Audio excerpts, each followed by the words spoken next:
Hello दोस्तों, हिंदी की बिंदी channel में आप सभी का स्वागत है। तो दोस्तों, आज के इस वीडियो में आप सभी के लिए हिंदी के विविध रूप कौन कौन से हैं, यानी कि हिंदी जो है हमें किस किस रूप में दिखाई देती है, कहाँ कहाँ जो है हम हिंदी को देखते हैं, तो इसका क्षेत्र क्या है या कहाँ तक विस्तृत है, कहाँ तक इसको मान्यता मिली हुई है, तो यही देखेंगे आज के इस वीडियो में। ठीक है, तो चाहे आप किसी भी परीक्षा की तैयारी कर रहे हो, यूपीएससी, आरपीएससी या फिर एमपीपीएससी, तो सभी परीक्षाओं में आपके को जो है इसके बारे में ज़रूर पूछा जाता है। यानी अगर मैं हिंदी के अन्य रूपों की बात करूं तो हिंदी आपको बोली भाषा, राजभाषा, संपर्क भाषा, संचार भाषा, राष्ट्रभाषा आदि रूपों में जो है देखने को मिला है। ठीक है, आज हम इन्हीं चीज़ों पे चर्चा करेंगे कि ये सब होती क्या है। तो भाव अभिव्यक्ति के संदर्भ में विश्व की सभी भाषाएं सामान्यतः समान होती है, यानी कि जहाँ पे हमें अपने भाव प्रकट करने हों उसमें तो सभी भाषाएं समान होती है, क्योंकि सभी भाषाएं विचार विनिमय के मुख्य साधन रूप में होती है। मन के भावों और अभिव्यक्ति की भिन्नता के कारण भाषा में जो है भिन्नता होती है। तो किस कारण भिन्नता होती है कि मन के भाव और अभिव्यक्ति की कि वो किस प्रकार से प्रेजेंट करता है उस भाषा को, इसके कारण जो है भाषाओं में भिन्नता रहती है। भाषा प्रयोग अर्थात उच्चारण के साथ ग्रहण अर्थात श्रवण और अर्थ ग्रहण में भिन्नता होना भी स्वाभाविक है। अब भाषा प्रयोग यानी कि भाषा को कोई भी व्यक्ति कैसे प्रयोग करता है, उच्चारण के साथ, यानी कि कोई व्यक्ति जो है अब क बोलता है, कोई क बोलता है, यानी श का ही अगर प्रयोग कर ले तो कुछ व्यक्ति क्या है इस श को हम श ऐसे प्रोनाउंस करते हैं, लेकिन कुछ व्यक्ति इस श को भी स ही कहते हैं। अब इस ड़ को हम ड़ बोलते हैं, लेकिन कुछ भाषा क्षेत्र इसको ड़ शब्द प्रयोग में लाते हैं। ठीक है, तो इससे जो उच्चारण, अब अगर मैं बात करूँ इस श की तो हम लोग श बोलते हैं, लेकिन अगर हम अपने से बड़ों की देखें तो वो बहुत से लोग जो है इसको ख शब्द प्रयोग करते हैं। तो उच्चारण में क्या है, अलग अलग उच्चारण जो है आपको देखने को मिलेगा। ठीक है, तो यहाँ क्या है कि उसको उच्चारण करना, उच्चारण के साथ ग्रहण, फिर उसको श्रवण करने की बात है कि उसको कोई कैसे श्रवण करता है, सुनता है सभी में, और उसका क्या अर्थ निकालता है, सभी में क्या है भिन्नता है। प्रत्येक मनुष्य की शारीरिक रचना तथा परिस्थितियाँ भिन्न भिन्न होना स्वाभाविक है। तो ये जो है किस पर निर्भर करता है कि उसकी अब ये कहाँ निर्धारित होता है कि मनुष्य की शारीरिक रचना किस प्रकार की हुई है, उसकी परिस्थितियाँ किस प्रकार की है, तो इन सभी बातों का जो है इस पर प्रभाव पड़ता है। प्रत्येक मनुष्य की शारीरिक रचना तथा परिस्थितियाँ भिन्न होती है, जिसके कारण जो है भाषा प्रयोग तथा ग्रहण करने में जो है भिन्नता आ जाती है। हिंदी भारतवर्ष में बहुसंख्यक लोगों द्वारा जो है बोली जाती है। इसका प्रयोग व्यक्ति से राष्ट्रीय स्तर तक होता है, यानी हिंदी भाषा का प्रयोग क्या है, एक व्यक्ति से लेके ये राष्ट्रीय स्तर पर जो है हिंदी भाषा का प्रयोग होता है। इसका प्रयोग सामाजिक, धार्मिक, प्रशासनिक और राजनीतिक आदि क्षेत्रों में जो है किया जाता है। हिंदी के प्रयोग की विविधता की ही इतनी शक्ति है, यानी हिंदी की ही इतनी शक्ति है कि ये हर स्तर पर जो है प्रयोग की जाती है। हिंदी को प्रयोग के आधार पर मुख्यतः अब किस प्रकार से ये कहाँ कहाँ प्रयोग किया जाता है, इस आधार पर इसको निम्नलिखित रूपों में विभाजित किया जाता है। तो सबसे पहले जो क्षेत्र आता है वो है बोली। इसके लिए विभिन्न विद्वानों ने विभिन्न आधारों पर विभाषा, उपभाषा, भाषिका और उपप्रादेशिक नाम भी दिए हैं, यानी बोली को जो है अलग अलग इन्होंने लोगों ने जो है विद्वानों के द्वारा जो है अलग अलग आधार दिए गए हैं। इसको कहीं पे भी भाषा, उपभाषा, भाषिका और उपप्रादेशिक नाम दिए गए हैं। बोली के प्रयोगकर्ताओं की संख्या उपबोली के प्रयोगकर्ताओं की संख्या कहीं अधिक होती है, क्योंकि कई उपबोलियों का संयुक्त रूप ही बोली होता है। तो यहाँ हम दूसरे शब्दों में कह सकते हैं कि एक बोली के अंतर्गत कई उपबोलियां आ जाती है। तो बोली के अंतर्गत क्या है, कई सारी उपबोलियां उसके अंतर्गत आ जाती है। तो बोली की संख्या, बोली जो है उसकी संख्या उपबोली की अपेक्षा कहीं अधिक होती है। एक बोली के अंतर्गत आने वाली विभिन्न क्षेत्रों की उपबोलियों के आपस की भाषा को सरलता से समझ सकते हैं। तो एक बोली के अंतर्गत ही क्या है, बहुत सारी उपबोलियां आ जाती है, क्योंकि एक बोली की विभिन्न क्षेत्रों की उपबोली की ध्वनियाँ, शब्द, पद, वाक्य तथा अर्थ संरचना में पर्याप्त समानता होती है। बोली के विभिन्न क्षेत्रों की भाषाओं के उच्चारण तथा लोकोक्ति के प्रयोग में भी पर्याप्त समानता होती है। बोलियों के उद्भव और विकास का मुख्य आधार क्या होता है? तो एक भाषा भाषियों का दो या दो से अधिक स्थानों पर दूर दूर बस जाना। अब यानी कि एक बोली जो है वो कैसे, इसका विकास कैसे होता है। जैसे मान लीजिए एक परिवार में 4 सदस्य हैं, ठीक है। 4 में से 2 तो यहाँ बस गए और 2 जो है कहीं और जॉब की वजह से कहीं और चले जाते हैं नौकरी करने। अब ऐसे में जो उनकी भाषा थी, ये जो 2 लोग वहाँ गए हैं, इनकी भाषा क्या थी, वो अपनी भाषा ही उस क्षेत्र में बोलेंगे, तो वहाँ जो है अपनी भाषा, इनकी भाषा का वहाँ भी प्रचार होगा। ये बाहर की भी भाषा सीखेंगे प्लस ये अपनी भाषा भी बोलेंगे, तो इनकी भाषा का क्या है, विस्तार होगा, विकास होगा। तो दूर दूर बस जाने से जो है भाषा का विकास हुआ। उन विभिन्न स्थानों की भाषा में जब उनकी परिस्थितियों के अनुसार धीरे धीरे पर्याप्त परिवर्तन होता है तो बोलियों का विकास होता है। इस प्रकार बोली विकास में एक स्थान के लोगों का दूसरे स्थान के लोगों से शिथिल संपर्क या संबंध शिथिलन में आर्थिक, धार्मिक या राजनीतिक या सामाजिक कोई भी कारण हो सकता है। तो बोली का आपने जाना कि बोली का क्षेत्र कहाँ तक होता है, तो बोली जो है उपबोली से कहीं ज़्यादा ऊपर होती है। बोली का क्षेत्र जो है विकसित होता है। और बोली का विकास किस प्रकार से होता है, तो व्यक्तियों द्वारा दूर दूर तक बस जाना और विभिन्न प्रकार की परिस्थितियां जो है सामाजिक, धार्मिक, आर्थिक कारणों के कारण भी बोली का विकास होता है। अब बात करते हैं भाषा की। तो जिस प्रकार उपबोली से बोली का क्षेत्र विस्तृत होता है तथा प्रयोगकर्ताओं की संख्या भी अधिक होती है, उसी प्रकार बोली से भाषा का क्षेत्र विस्तृत होता है। यानी सबसे पहले क्या आएगा, बोली। बोली से यहाँ पे अगर मैं बात करूँ तो देखिए सबसे पहले क्या आएगा, सबसे पहले उपबोली। उपबोली से आगे क्या जाएगा, बोली। और बोली से जो ज़्यादा क्षेत्र जाएगा वो क्या होगा, भाषा। तो बोली, उपबोली यानी एक सीमित छोटे से क्षेत्र में बोली गई, वहाँ से अधिक संख्या बोली के बोलने वाली भाषा की, वहाँ से ज़्यादा भाषा जो है वो आ जाएगा। तो भाषा का क्षेत्र जो है वो विस्तृत होता है तथा प्रयोगकर्ताओं की संख्या भी अधिक होती है। सामान्यतः समान विशेषताओं वाली कई बोलियों का समूह भाषा है। दूसरे शब्दों में यहाँ बात की जाए तो एक भाषा के अंतर्गत कई बोलियाँ आती है। जैसे कि अगर बात करें हिंदी भाषा की, तो हिंदी के अंतर्गत ब्रज, अवधी, हरियाणवी आदि जो है बोलियाँ आती है। भाषा निर्माण की प्रक्रिया सायास होती है। तो जब किसी बोली को राजनीतिक, साहित्यिक और धार्मिक आदि आंदोलनों का सुदृढ़ आधार मिल जाता है और इसके प्रयोग की सीमा बढ़ जाती है, उसका साहित्यिक रूप भी उभर कर आ जाता है, तो ये बोली जो है क्या बन जाती है, भाषा बन जाती है। तो एक बोली जो है भाषा किस प्रकार से बनती है, बोली का क्षेत्र जो है एक उपबोली से थोड़ा सा विस्तृत होता है और भाषा का क्षेत्र और ज़्यादा विस्तृत होती है। और एक भाषा के अंतर्गत जो है बहुत सारी बोलियां आ जाती है, ठीक है।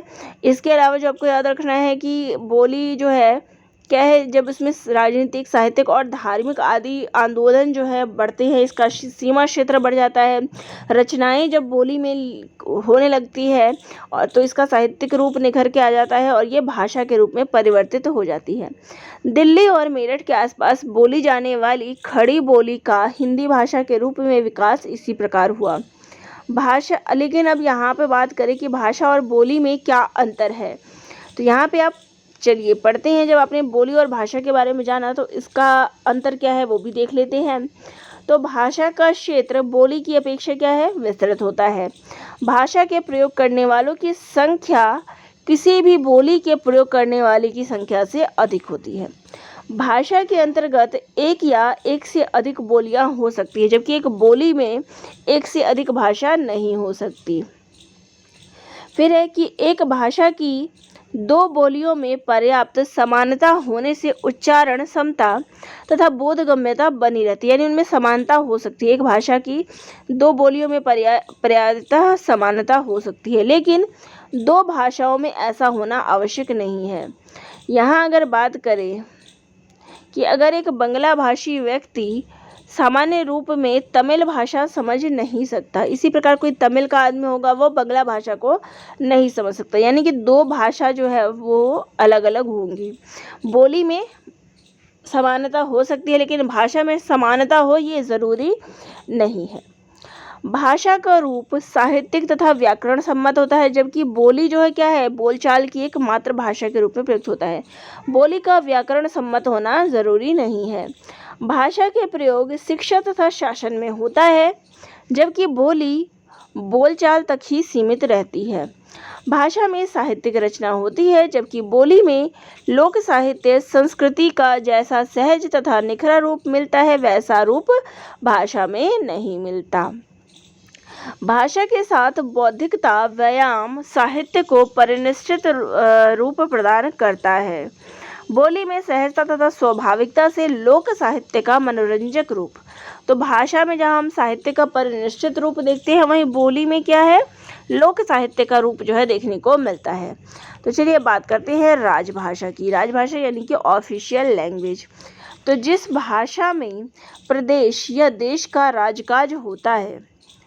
अब भाषा और राजभाषा में क्या अंतर है? तो भाषा क्या है, जब उसी भाषा में जिस प्रदेश की वो भाषा है उसी में वहाँ का राजकाज होगा तो उसको हम राजभाषा कहेंगे।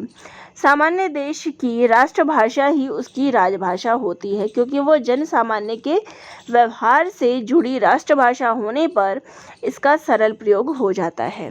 14 सितंबर 1949 को हिंदी संघ की जो है राजभाषा घोषित की गई। इसी प्रकार संवैधानिक रूप में हिंदी को जो है यह स्थान प्राप्त है। और संविधान में अगर बात करें तो अनुच्छेद 351 जो है वो हमारा संविधान के अनुच्छेद में भी जो है राजभाषा को स्थान प्राप्त है। इसके लिए अलग अलग चीज़ें हैं, मैंने इस पे वीडियो बना के दिया था, आप एक बार देख लीजिएगा। हिंदी को भारतीय संविधान और राजभाषा अधिनियम के प्रावधान के अनुसार इसके प्रयोग के मुख्य क्षेत्र है शासन, विधान, न्यायपालिका तथा कार्यपालिका। तो इसके अंतर्गत जो है काम किया जाता है। चलिए अब बात करते हैं राष्ट्रभाषा क्या होती है। तो किसी देश या राष्ट्र के सभी क्षेत्रों में व्यवहार के लिए प्रयुक्त होने वाली भाषा को जो है राष्ट्रभाषा कहते हैं।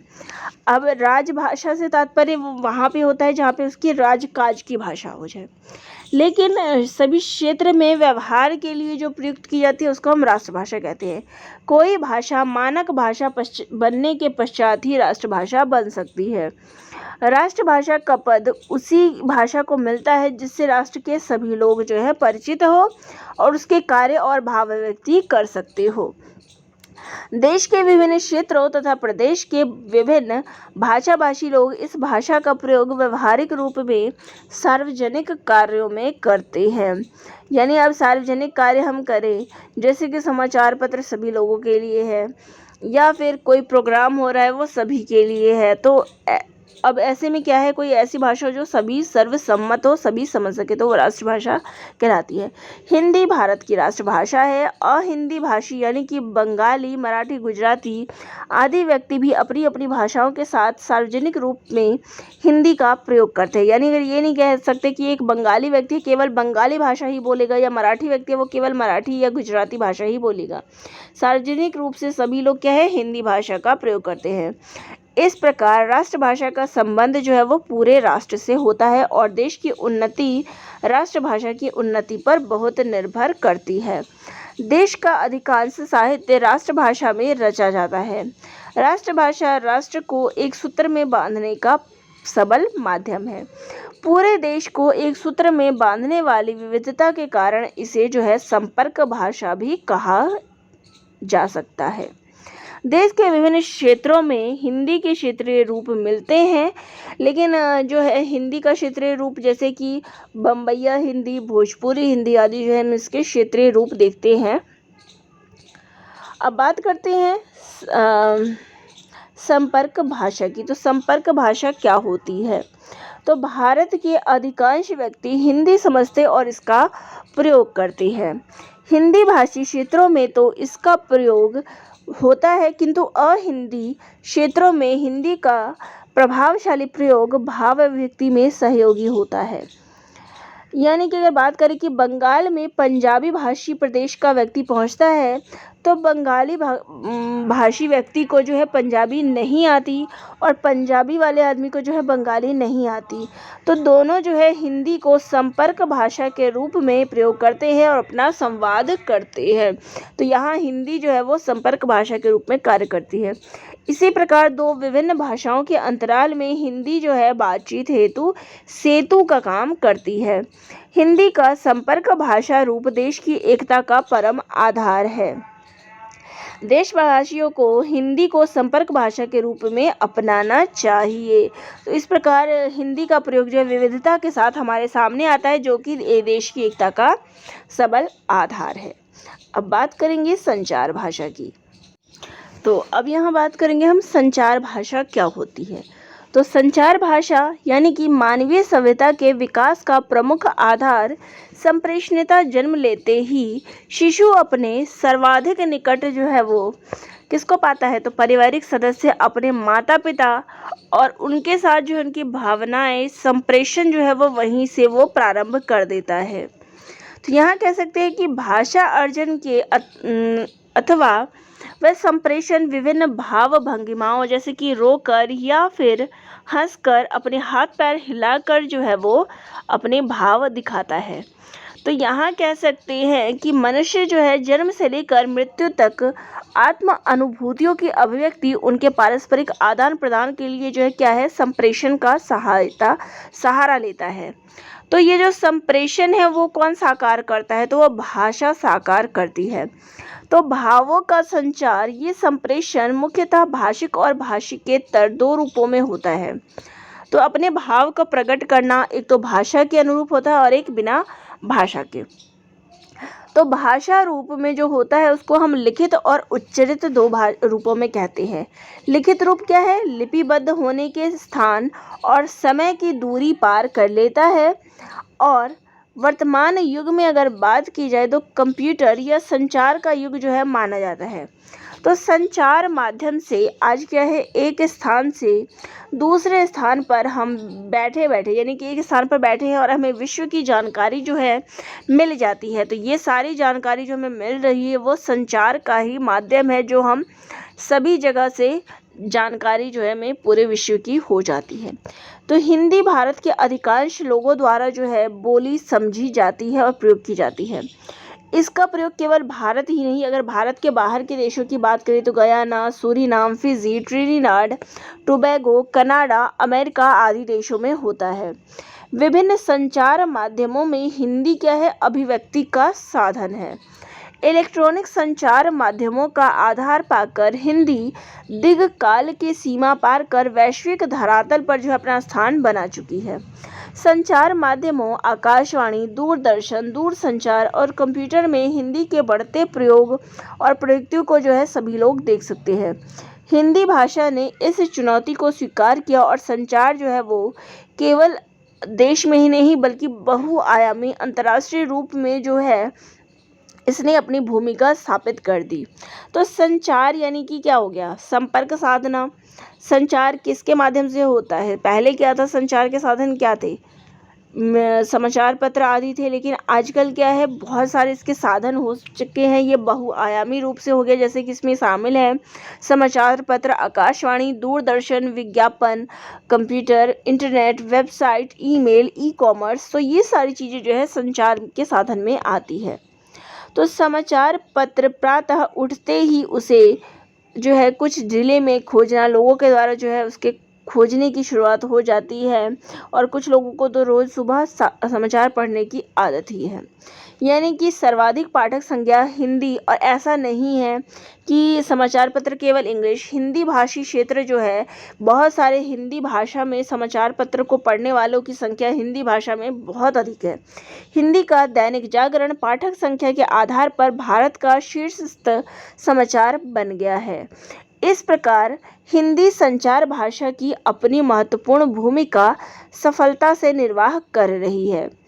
आधुनिक युग जो है उपभोक्तावादी संस्कृति के प्रचार प्रसार का युग है। उदारीकरण की तीव्रता ने इस संस्कृति को नया आयाम दिया। बाजार जो है वो तेजी से फैला।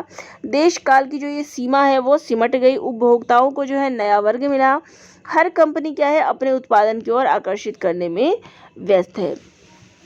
यानी कि संचार का माध्यम क्या है? संचार पहली बात क्या है कि जिसके द्वारा हम अपनी बात को जो है अन्य लोगों तक, अन्य क्षेत्रों तक पहुंचाते हैं, वही संचार है। अब इसके जो माध्यम हैं, पहले की बात करें तो पहले जो संचार के माध्यम थे वो सीमित थे, लेकिन आज जो संचार है वो वैश्विक स्तर पर फैल गया है। और हिंदी भाषा की बात करें, क्योंकि यहाँ हिंदी भाषा की बात हो रही है, तो हिंदी जो है वैश्विक स्तर पर फैल गया है। केवल भारत में ही नहीं, भारत के बाहर के जो अन्य क्षेत्र है वहाँ भी संचार भाषा के रूप में हिंदी स्थापित है। तो आज इलेक्ट्रॉनिक मीडिया, कंप्यूटर, इंटरनेट ने आज देश की जो व्यवस्था है उसमें हिंदी भाषा को महत्वपूर्ण स्थान जो है प्रदान किया है। तो यहाँ जो है हिंदी के आपको विविध रूप जो है देखने को मिले हैं। इसके अंतर्गत इसका विभिन्न रूप क्या है? सबसे पहले आपने जाना बोली के बारे में। बोली से ये बढ़ के जो है भाषा में परिवर्तित हुआ, भाषा से विकास और हुआ ये जो है राजभाषा, राजभाषा से राष्ट्रभाषा, फिर संपर्क, फिर संचार भाषा। तो कुछ इस प्रकार से जो है हिंदी का विविध रूप जो है आपको देखने को मिला। तो ये था आज का वीडियो। तो आप सभी को कैसा लगा कमेंट बॉक्स में कमेंट करके ज़रूर बताइएगा, और चैनल पे नए हैं लाइक, शेयर और सब्सक्राइब कर दीजिएगा। तो इसी प्रकार से जो भी आपका टॉपिक है मैं तुरंत ख़त्म करती जाऊँगी। तो कोई जानकारी चाहिए तो कमेंट ज़रूर करते रहिएगा। धन्यवाद।